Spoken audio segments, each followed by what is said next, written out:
Qui n'a pas vécu au lendemain de la Révolution la périlleuse aventure des haragas tunisiens vers l'Europe à travers les rivages de l'île de Lampedusa? Qui n'a pas suivi ce long voyage harassant de jeunes Tunisiens au bord d'embarcations de fortune qui, au péril de leur vie, ont défié le destin pour trouver dans l'Eldorado européen une place au soleil? Pont et Passerelle a tenu à ouvrir ce dossier sensible avec l'ambassadeur de Tunisie à Rome et suivre les traces de ces clandestins indésirables dont leur seul tort est d'aspirer à vivre une vie décente.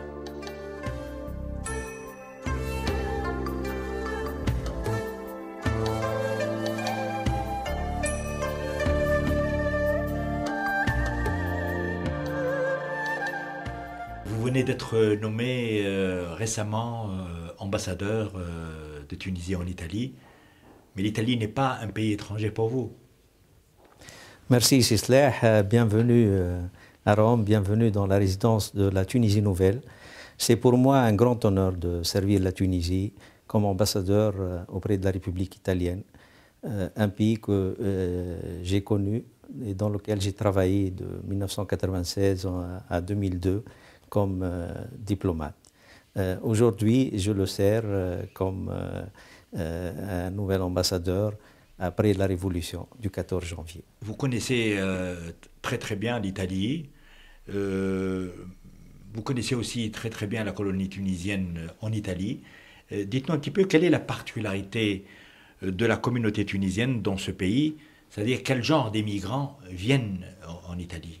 Vous savez, Sisleh, depuis les années 60 jusqu'aux années 80, l'immigration traditionnelle était orientée principalement vers la France, l'Allemagne, la Belgique, le Benelux en général.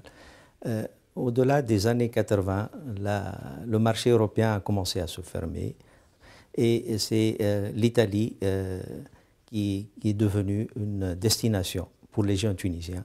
Nous avons une communauté de Tunisiens d'un âge variant entre 20 et 40 ans qui est recensée autour de 160 000 en Italie, dispersés, répartis entre le nord, le sud et le centre.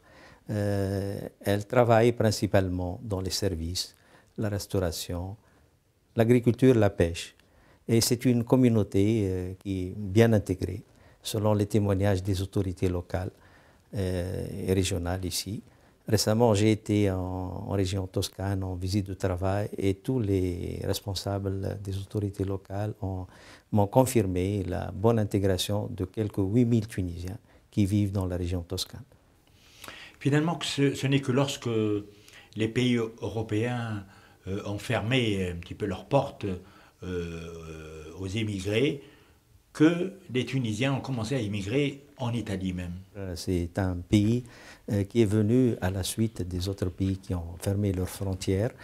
Malheureusement, une partie de ces immigrés, quand ils sont arrivés ici, dans un cadre qui n'était pas très régulier, et nous avons fait tout notre possible depuis les années 90 à rendre leur séjour régulier et à intervenir auprès des autorités nationales, régionales et locales pour assurer leur régularisation et leur intégration dans ce pays d'accueil.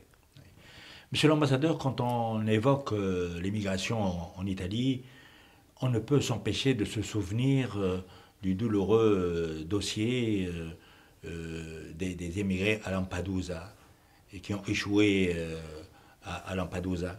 Alors, voulez-vous nous dire ce que sont devenus ces émigrés de Lampedusa? Vous savez, la crise de Lampedusa, je peux l'appeler comme la deuxième crise de Lampedusa. On l'a vécue en 98. En 1998, il y avait un flux de quelques 2000 à l'époque qui a fait un peu laissé couler beaucoup d'encre.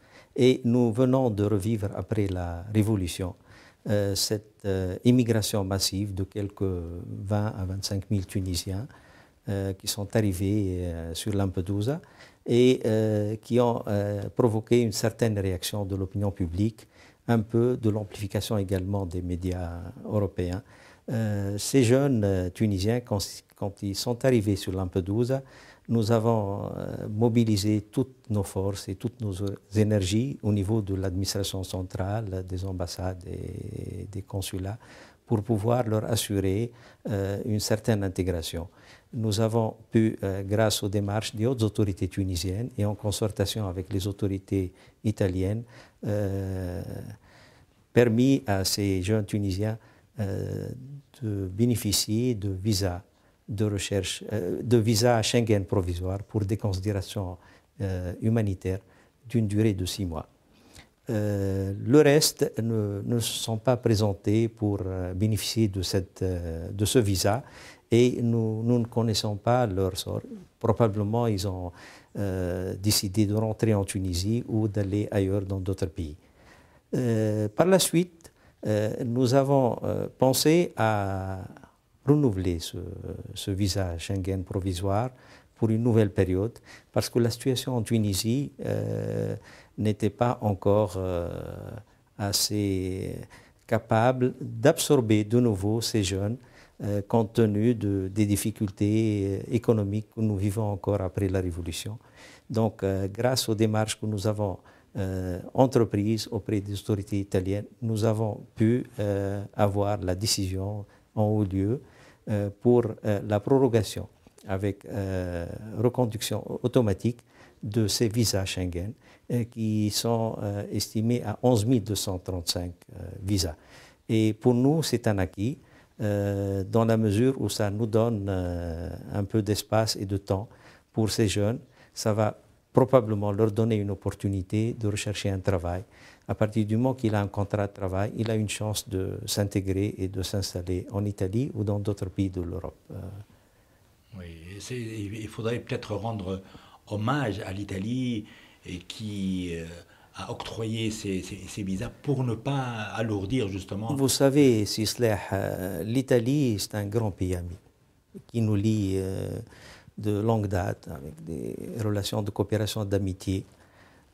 C'est notre deuxième partenaire commercial, notre deuxième partenaire en matière de flux touristique et notre deuxième partenaire en matière d'investissement étranger en Tunisie. La décision a été prise par les hautes autorités italiennes en guise de solidarité avec la révolution tunisienne et pour nous appuyer dans notre processus de transition politique, économique, sociale. C'est un geste que nous avons hautement apprécié. Alors pour le reste, c'est-à-dire ceux qui sont venus après le premier contingent, quel est leur sort finalement? Pour situer le cadre de ce problème, c'est que nous avons convenu d'un accord avec les autorités italiennes. Ceux qui sont arrivés avant le 5 avril 2011 ont pu bénéficier de ces visas Schengen provisoires pour des considérations humanitaires. Ceux qui sont arrivés après le 5 avril, malheureusement, il y a des accords de rapatriement de ces jeunes parce que l'Europe également est saturée et il n'y a pas de possibilité de travail dans le cadre irrégulier. Alors, quelle pourrait être la solution Vous savez, la solution réside dans une approche globale de la question de l'immigration, c'est-à-dire nous collaborons avec les autorités italiennes, européennes pour lutter contre l'immigration clandestine, qui n'est désirable par personne, mais par ailleurs, il faut que nos amis européens nous assistent à assurer un développement économique social, notamment dans les régions défavorisées où sont partis ces jeunes. D'où sont partis ces jeunes? C'est des régions à potentiel migratoire.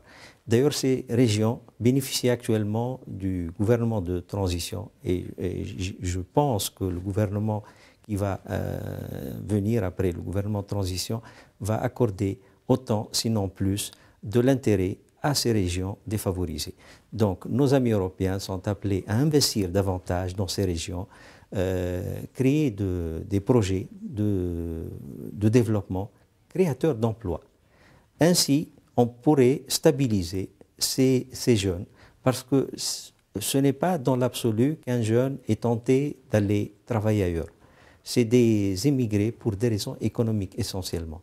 Donc, c'est dans ce cadre global que nous pouvons améliorer la situation de nos émigrés. Eh bien, est-ce que l'Italie et l'Europe en général, est-ce qu'ils acceptent cette idée Vous savez, les dernières années, ils ont commencé à accepter cette idée, c'est-à-dire qu'on ne peut pas privilégier l'approche sécuritaire. Elle a révélé ses limites et son inefficacité. Vous savez, quand il y a un écart de développement économique et social grandissant entre les rives nord et sud, la tentation est fatale pour ces jeunes d'aller trouver une meilleure situation dans le nord. Malheureusement, l'Europe n'est plus l'Eldorado d'autrefois. Et il y a certains jeunes qui arrivent, et c'est la désillusion, et qui rentrent convaincus que leur espace est dans leur pays. Monsieur l'ambassadeur, ces jeunes Tunisiens qui ont émigré clandestinement sont venus plusieurs fois. Et ici, qu'est-ce que vous avez fait pour ces gens-là qui ont besoin justement d'une assistance de votre part? J'ai suivi, je n'étais pas là, j'étais à Tunis au ministère des Affaires étrangères, mais j'ai suivi de près comment notre ambassade à Rome, nos consulats en Italie, mais aussi notre ambassade en France principalement et nos consulats en France, comment ils ont déployé d'énormes efforts pour prêter main forte à ces jeunes désœuvrés qui n'avaient pas d'abri. On a pu intervenir auprès des associations caritatives pour leur accorder un logement, pour donner de la nourriture. Malheureusement, c'était sur une base provisoire. Mais un effort extraordinaire a été déployé par les autorités tunisiennes qui sont représentées par nos consulats et nos ambassades. Monsieur l'ambassadeur, je vous remercie. Merci bien.